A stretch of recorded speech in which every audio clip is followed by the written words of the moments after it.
Section 10 rule 10 ప్రకారం ఏమంటుందంటే, ఈ రోజున ఎవరెవరికైతే ధరణి చట్టం కింద ఇచ్చిన పాస్ పుస్తకాలు ఉన్నాయో అవి చెల్లుబాటు అవుతాయి. భూభారతి చట్టం కింద కూడా పాస్ పుస్తకాలుగా కొనసాగుతాయి. చాలా కీలకం కూడా. చాలా మందికి భయం ఉంది, కొత్త చట్టం వచ్చింది కదా మళ్ళీ కొత్తగా పుస్తకం పొందాలనే భయం ఉంది. కొత్తగా పుస్తకాల కోసం దరఖాస్తు చేసుకోవాల్సిన పని లేదు. ఎవరెవరికైతే ధరణి చట్టం కింద అప్పుడు ఇచ్చిన పాస్ పుస్తకాలు ఉన్నాయో అవి ఇప్పుడు కూడా కొనసాగుతాయి. ఇది నంబర్ 1.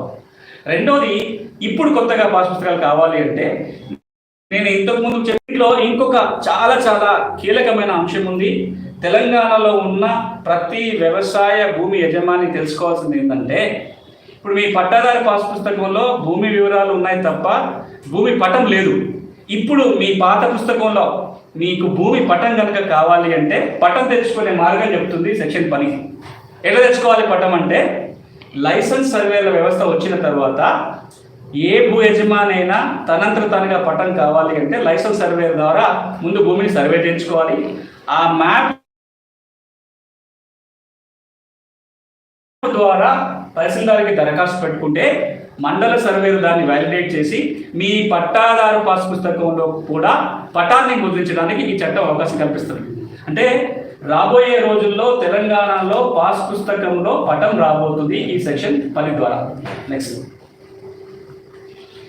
ఇక్కడ మనం ఈ చట్టంలో అప్పీల్ వ్యవస్థ గురించి మాట్లాడుకోవాలి. అంటే ఇప్పుడు ఈ చట్టం ఏమంటుంది, సమస్యలు ఉంటే కోర్టుకు పోసిన పని లేదు, రెవెన్యూ యంత్రాన్ని పరిశీలిస్తుందని చెప్తున్నాం. కాబట్టి ఇక్కడ 2 రకాల అప్పీల్ వ్యవస్థలు ఉన్నాయి.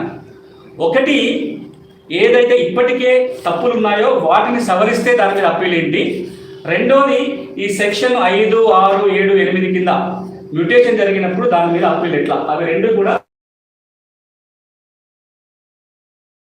కోసము కొత్తగా పాస్బుక్ కావాలని వెళ్ళాలంటే దరఖాస్తు పెట్టుకోవచ్చు. ఆర్డీఓనో కలెక్టరో పరిష్కారం చేయవచ్చు అని నేను ఇంతకుముందు ప్రస్తావన చేశాను. వాళ్ళ నిర్ణయాల మీద ఏమైనా అభ్యంతరాలు ఉంటే ఒక అప్పీల్ వెళ్ళడానికి అవకాశం ఉంది. అంటే ఆర్డీఓ కనుక తీర్పిస్తే కలెక్టర్ని అప్పీల్ చేసుకోవచ్చు.